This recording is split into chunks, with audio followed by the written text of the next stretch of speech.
Delirious.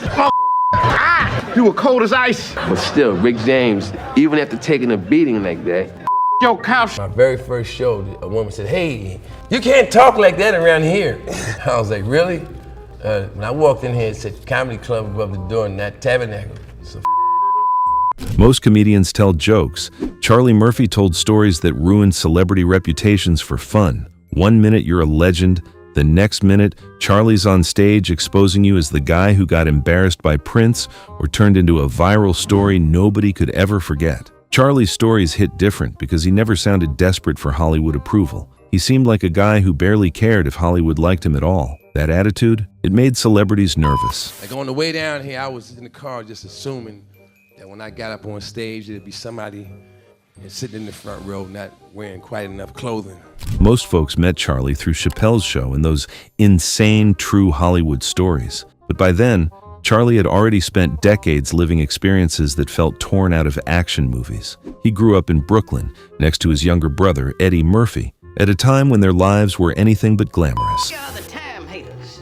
We traveled all the way back through time to call you a cracker. Better watch your mouth. Actually, you better watch your mouth, white boy, before I put these gators up your ass to show you inside some style. Murphy family struggled. Their dad passed away young, and that loss turned everything upside down. Charlie got tough early, protective early, serious early. Eddie leaned toward comedy. Charlie figured out fast how dangerous life could be. That edge stuck with him, even after the fame, even after the money. So next Valentine's Day, I want you to try something different. You did all the other shit before. Try something different. I don't want you to come in the room with a dog collar, with a wine and candies. I want you to come in there with a dog collar. Put it on her neck and say, "Let's go for a walk, bitch." Walk into the kitchen and tie it to the stove and say, "Shut the and take this dick. It's 50 Shades of Grey." Way before Charlie was known for comedy, he was Eddie Murphy's bodyguard. Imagine, your little brother's the biggest comedian alive. You're fresh out of the Navy, still figuring out civilian life. That's a weird relationship, but Charlie never sounded bitter. If anything, he was proud of Eddie. You could hear it every time he spoke about him. No jealousy, no resentment, just admiration. Charlie knew just how crazy Eddie's climb had been. The first time I seen my brother perform on stage, the feeling that he gave me, I can still feel that feeling right now. By the way, sometimes it gives me goosebumps. And I seen the crowd react to him, and yeah, I'm very proud of him. But even while protecting one of the biggest stars around, Charlie still looked at Hollywood like an outsider. There's a story that nails what those years felt like. Eddie convinces Charlie to wear some loud, glittery green jacket to a club. Fresh from the military, most of Charlie's clothes were still uniforms, practical stuff. But Eddie wanted him to loosen up. We hanging out. He had different type of, he had, show business clothing. So he happened to own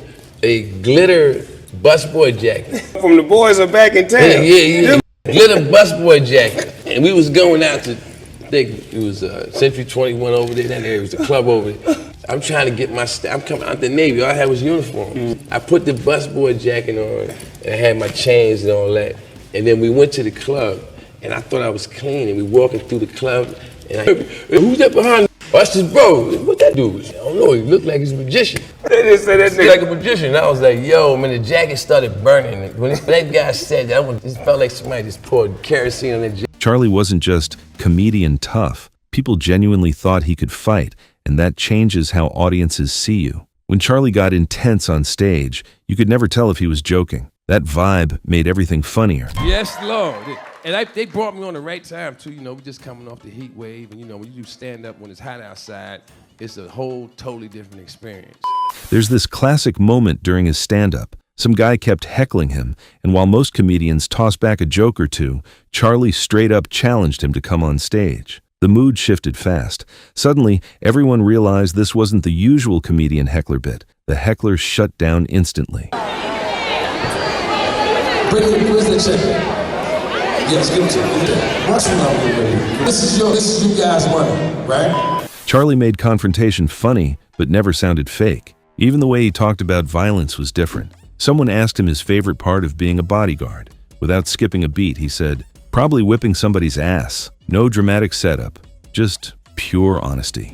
My favorite memory of being a bodyguard was probably whipping somebody's ass. I don't know. That's the best part of the job. That's what made Charlie's comedy punch harder. It always felt like you were listening to someone who'd really been through stuff. And honestly, that's rare, especially in Hollywood. Right in front of the door of the ladies' bathroom was this man with these big, gigantic, bulging eyeballs. And whenever that door would swing open, he'd look in the bathroom. I was like, oh, shit.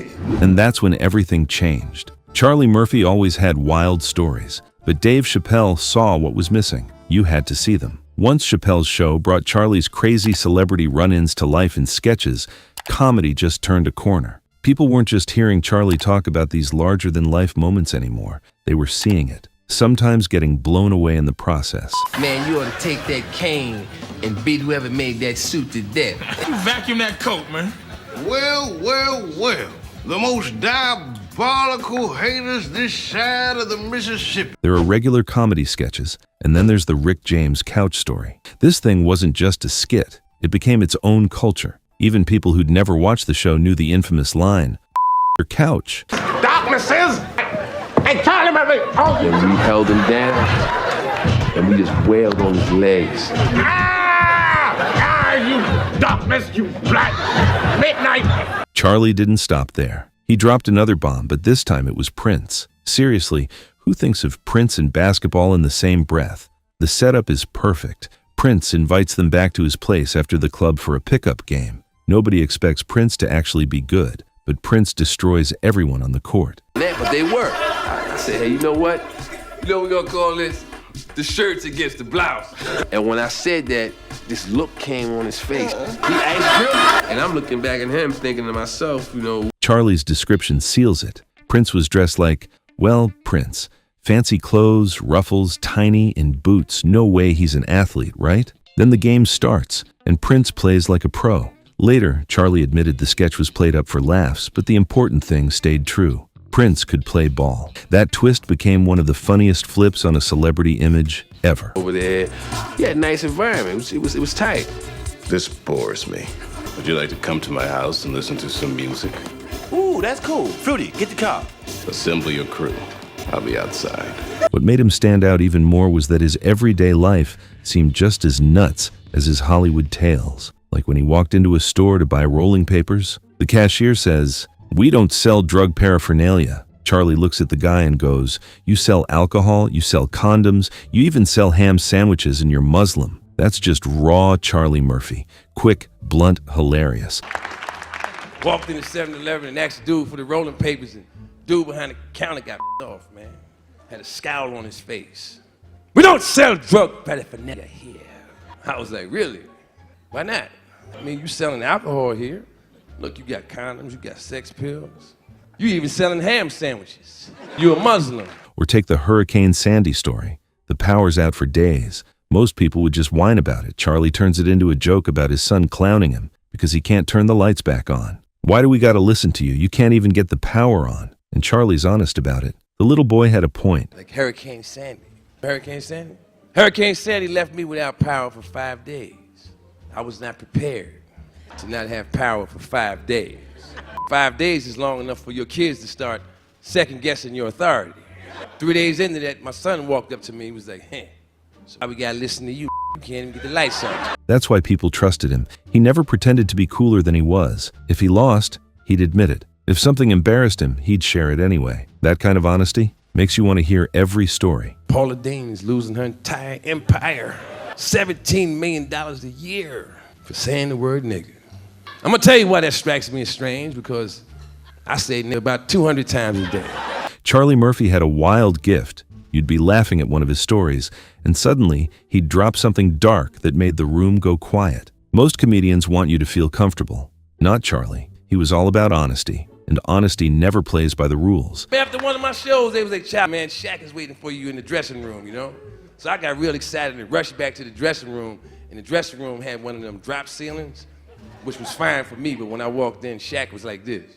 People don't talk enough about how good he was at pacing. Charlie knew how to work a room, pausing just long enough, switching up his energy, then letting a weird detail hang in the air. His stories didn't just sound funny. They felt like movies. You could see every crazy scene in your head. He didn't smash his stories with a punchline every sentence either. That deadpan delivery, It was his signature. The more serious he looked, the harder you laughed. I'm smoking it.